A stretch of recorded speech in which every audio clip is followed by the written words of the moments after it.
Kilala niyo naman ako, no? So yung iba siguro na pwedeng magpakilala sa ating mga kaibigan, no? Simulan natin siguro kay Consi na. Consi, ikaw na po yung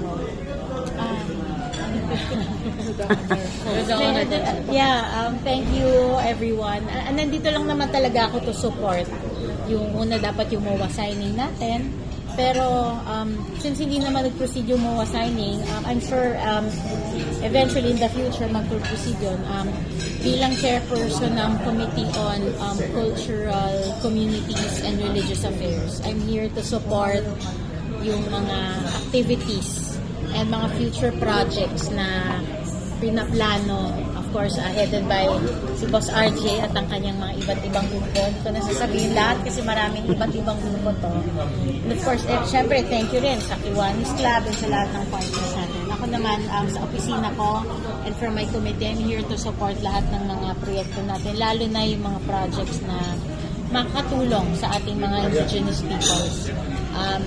Alam naman natin, pag inisip mong Quezon City, hindi mo iisipin na may mga indigenous people dito sa Quezon City or galing sa Quezon City. Pero meron Number one, syempre may mga dayo tayo, no? May mga nanggaling sa iba't ibang lugar na mga IPs natin. Pero number two, ang most important, meron palang mga IPs na talagang nag-originate at nanirahan sa QC. So, under my committee, yun talaga yung gusto nating malaman. No? Yung gusto nating saliksikin at pag-aralan. Kasi kung malaman natin yung mga indigenous people natin na nanirahan, na malagi at maaaring nag-umpisa din dito sa Quezon City, mas malilinang pa natin yung kasaysayan. Mas malalaman pa natin at mas mapapayabong pa natin yung history na alam natin sa lungsod ko. So yan pa, ako naman nandito lang to support all the activities na pinaplano. So yun, napaliwanag din ni Consi kung bakit andito siya sa Quezon City. Lumalabas kasi na meron tayong IPs before dito. And yun nga po yung ikukwento mamaya nila ano bang rango mo kay sa ating ng mga dumagat kinatawa mula sa ating mga dumagat remontado.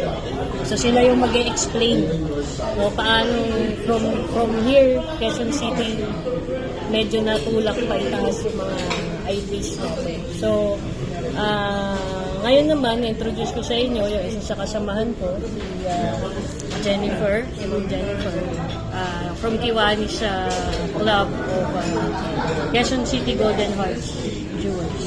Yes, ayan. So, good morning. Hindi ako nakapunta nung dumalaw po siya, pero the first time po kasama.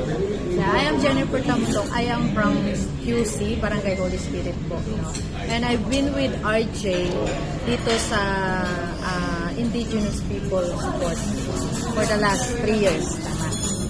Yan. And I am happy po talaga, nung kinuwento niya na si Considoray, napapalitan niya yung Roosevelt ng Fernando po. Talagang tuwan-tuwa po ako doon. So, going back, bilang Pilipino kasi, I don't know kung may dugo ako. Ito kasi baron to Yan. So, of course, I love the roots. I love going back to our roots, makilala, at yun, makasupport. So, maganda yung project namin ng Kiwanis, of course. Kiwanis is serving the children of the world. So, puso po ng Kiwanis, basta bata. Tutulong kami dyan, ready to take the action to help. So, library, lalo na po nung lumabas yung literacy problem ng ating bansa, talagang full support po kami. So, I am just one of the club under Kiwanis Philippine Luzon District. Dito po kami. So, 5 ho kaming club na magtutulong-tulungan para sa project po ng ating NCF. Maraming salamat po. So ngayon naman, yung presidente naman yung atin naman pong co-producer sa atin pong gagawin na Kalinakan TV program, si Ron Calleja ng Thunderbox Productions.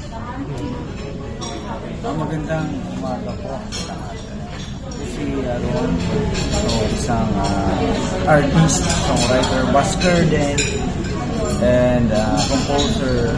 So, nagbabanda rin po ako. Ngayon po, meron po akong Finout na parang artist production. So,